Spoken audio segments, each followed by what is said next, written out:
नमस्कार दोस्तों, MKD news channel में आप सभी मित्रों को एक बार फिर से स्वागत है। आप हमारे चैनल पर नए हो तो चैनल की सदस्यता जरूर ग्रहण करना।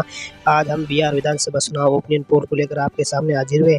जिस प्रकार से बिहार के अंदर किसकी सरकार बनती हुई नजर आ रही है, लेकिन बिहार के अंदर विधानसभा कार्यकाल 22 दिसंबर को समाप्त होने जा रहा है, जिसको कहीं न कहीं देखा जाए तो बिहार के अंदर 2 या 3 चरणों के अंदर चुनाव होने की संभावना है।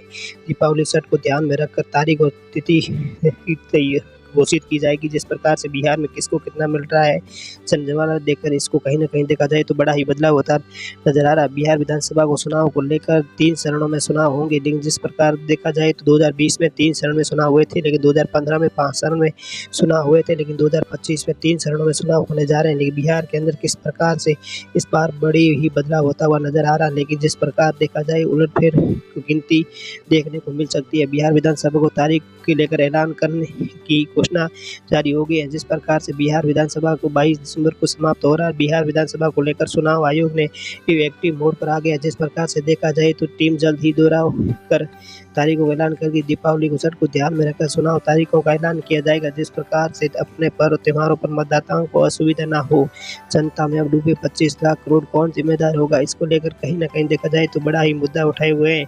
बिहार में मोदी और नीतीश को तगड़ा ही झटका लगने वाला है। जिस प्रकार से देखा जाए रोहतास में 7 सीटें हैं, लेकिन बीजेपी 3 पर देखी नजर आ रही है, लेकिन सिवाना की 6 सीटें हैं, लेकिन बीजेपी 1 पर, लेकिन देखा जाए ये बाकी होने पर 5 पर नजर आएगी। लेकिन कौन बनेगा इसका लेकर कहीं न कहीं देखा जाए तो बड़ा ही बदलाव होता हुआ नजर आ रहा है। लेकिन दरभंगा की देखा जाए 10 सीटें हैं, लेकिन बीजेपी 4 पर नजर आती हुई दिखाई दे रही है। मुजफ्फरपुर की बात करें 11 सीटें हैं, लेकिन बीजेपी 5 पर ही नजर आती हुई दिखाई दे रही है। नांदला की बात करें 7 सीटें, बीजेपी 2 पर ही नजर आती हुई दिखाई दे रही है। लेकिन बिहार ओपिनियन पोल जिस प्रकार से आपके सामने लेकर हाजिर हुए, कहीं न कहीं देखा जाए तो बड़ा ही बदलाव होता हुआ नजर आ रहा है। जिस प्रकार से आप देखिए ओपिनियन पोल किस प्रकार से जारी हुआ है। बुरहानपुर की बात करें तो 7 सीटें हैं, लेकिन बीजेपी 3 पर ही नजर आती हुई दिखाई दे रही है। इससे आगे अगली बार किसकी सरकार बनेगी इसको लेकर कहीं न कहीं देखा जाए तो बड़ा ही तगड़ा झटका लगता हुआ नजर आ रहा है। लेकिन बिहार विधानसभा को लेकर चुनाव आयोग ने तैयारी तेज कर दी है। आयोग अब बूथ लेवल ऑफिसर को पहचान पत्र तैयार करेगी, जिससे घर घर जाकर सत्यापन कर कार्रवाई करेंगे। बिहार मतदाता सूची अपडेट करने की चैलेंज चलाएगा। 18 साल से अधिक उम्र के लोगों को मतदाता सूची में जोड़े जाएंगे। लेकिन चुनाव आयोग बिहार को तगड़ी इंटरनेशनल में देखा जाएगा। लेकिन जिस प्रकार से इस बार बिहार में किसकी सरकार बनती हुई नजर आ रही है, लेकिन जिस प्रकार से ये ओपिनियन पोल जारी हुआ है वो कहीं ना कहीं देखा जाए तो बड़ा ही चौंकाने वाला नजर आ रहा है। देखिए आप भी बने रहिए चैनल पर। आपने अभी तक हमारे चैनल को लाइक और सब्सक्राइब नहीं किया तो जरूर करिए।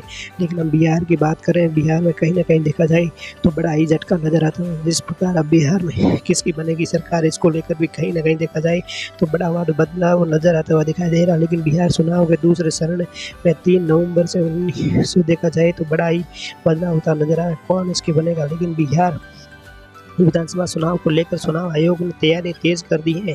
हर बूथ पर लेवल पर कहीं न कहीं देखा जाए तो अपना ही बूथ पर किसको 18 साल से अधिक उम्र के लोगों को चुनाव आयोग ने कहा जल्द ही उसके पहचान पत्र भी बनाए जाए, और जिस प्रकार से वो लोग अपने बूथ पर जाकर वोट दे सके। जिस प्रकार से देखा जाए तो इस बार बिहार में ही ओपिनियन पोल का बड़ा ही झटका नजर आता हुआ दिखाई दे रहा है। साथियों नमस्कार, आप भी बने रहिए हमारे चैनल पर। अगले वीडियो के लिए जल्द ही मिलते